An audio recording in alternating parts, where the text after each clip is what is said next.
everyone, I'm Professor Harrison, and welcome back to our module on probability for finance. Today we're going to be covering the central limit theorem, which is, I'd argue, the single most important theorem in all of statistics, and the reason the normal distribution appears so consistently across finance and inference. We're following Danny, a gambler with a mountain of debt, working his way through a box of mysterious letters addressed to his late father, trying to understand what happened to the family fortune. Today, Danny has reached the end of the box, and he opens up the last of those mysterious letters. Let's start with what the central limit theorem is and what it tells us. Take any random variable with mean mu and a finite variance sigma squared. We're going to draw n independent, identically distributed observations and form the sample mean.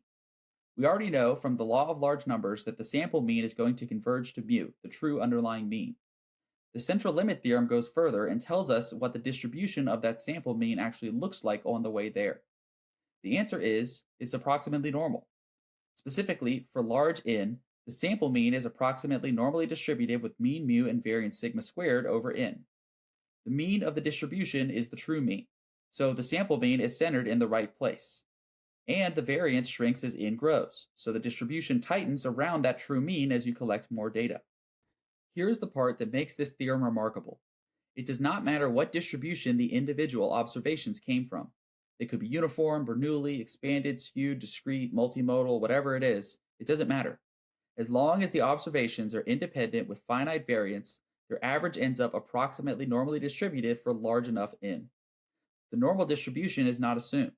It emerges from the averaging process itself. A simple example makes this concrete before we go any further. A single fair dice has a uniform distribution with values 1 through 6, each equally likely.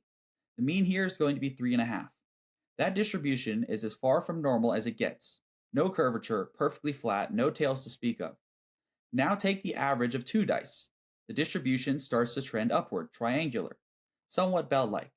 Average 5 dice and it's visibly bell-shaped. Average 30 dice and it's nearly indistinguishable from the normal distribution. The central limit theorem tells us the average of 30 dice is approximately normal with mean 3.5 and variance 2.917 over 30, which is about 0.097. Each individual die is still uniform, but the average has converged. The shape emerged from the aggregation, the process of taking the mean. So how large does our sample size need to be before the approximation is reliable? Well, it depends on the underlying distribution. A rough rule is that if the underlying distribution is symmetric, n is around 5 to 20 is usually enough.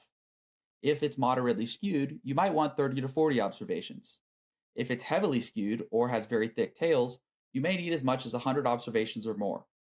The more the underlying distribution departs from normality, the more averaging it takes before the central limit theorem kicks in.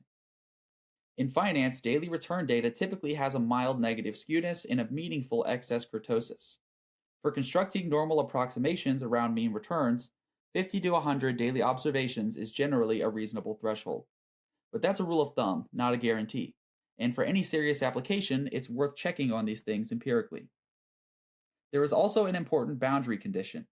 The central limit theorem requires finite variance. For distributions with infinite variance, the Cauchy distribution being an example of this, the theorem simply does not apply at all. In equity markets, variance is finite in practice, but convergence can be slow when tails are heavy. This is one reason why estimating extreme quantiles can require specialized methods that go beyond what the central limit theorem can justify. The normal approximation holds in the center of the distribution. It doesn't hold in the extremes when individual return distributions are heavily tailed. Now let's talk about why the central limit theorem matters so much in finance. Portfolio returns are weighted sums of individual asset returns. If you hold n stocks, your portfolio return is a linear combination of n random variables. Individual stock returns are not normally distributed. They have fat tails, skewness, occasional jumps. But the portfolio return is a sum over many of those variables. By the central limit theorem, as the number of observations grows, the portfolio return approaches a normal distribution regardless of what the individual returns look like. This is why the return of stock indexes tends to be closer to a normal distribution than the returns of individual stocks. The aggregation is doing exactly what the central limit theorem predicts. The same logic applies at the intraday level. A stock price changes thousands of times a day through individual trades.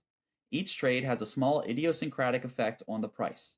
By the central limit theorem, The aggregate of those many small, roughly independent effects over a trading day produces an approximately normal distribution of daily returns.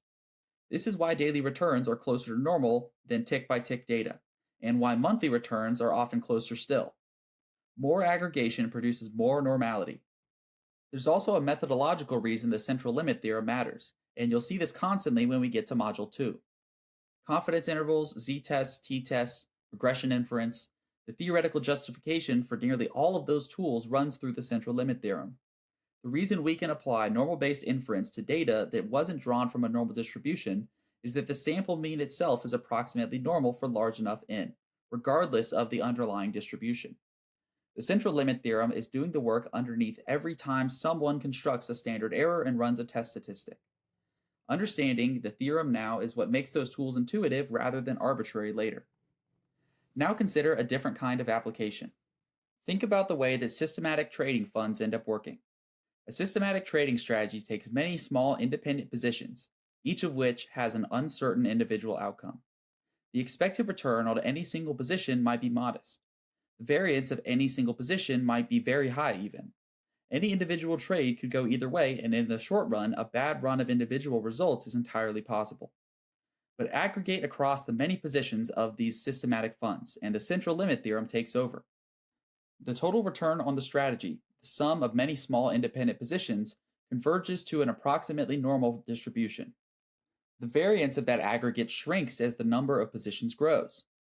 And if the strategy has a positive expected value on each of the positions, even a small one, the aggregate outcome becomes not just approximately normal, but approximately normal with a reliably positive mean.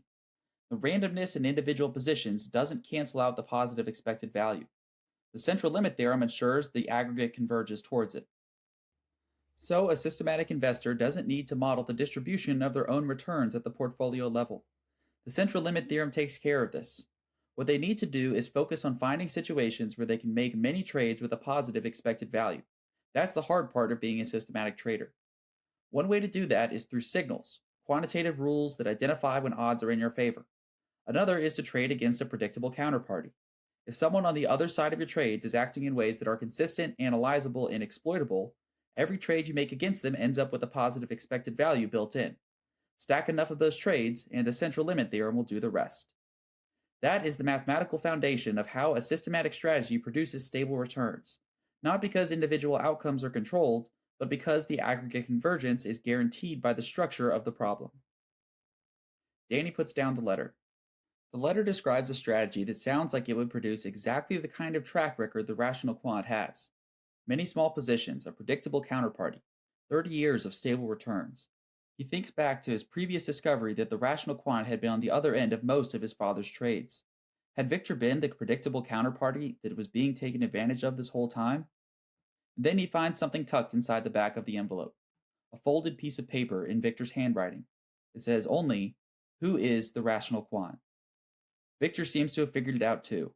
He read the description of the strategy, the predictable counterparty, the aggregate convergence, the 30 years of stable positive returns on one side of those positions, and he saw himself in the example. He understood exactly what had been done to him. He had just never figured out who'd done it. Danny sets the note down next to the letter. He looks at the box, now empty. He's read every single letter in it, and somewhere along the way, working through the problems the rational quant laid out for Victor, he's picked up something he didn't have when he started. He knows how to think about uncertainty now. He knows how to assign probabilities to outcomes. He knows when a sample is too small to trust, and he learned all his wins and losses weren't necessarily due to just luck. He has a mountain of debt, he has an estate to settle, he has no idea how any of this will end, but for the first time he knows exactly how to think about it.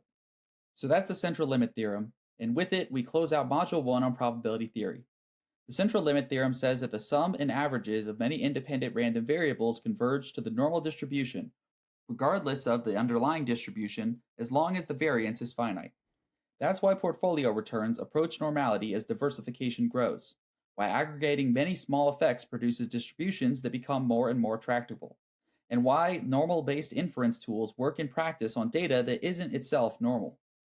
The law of large numbers tells you the average converges to the true mean. The central limit theorem tells you what distribution it converges to on the way there. Together, these two theorems are the foundation of what Module 2 is going to build on.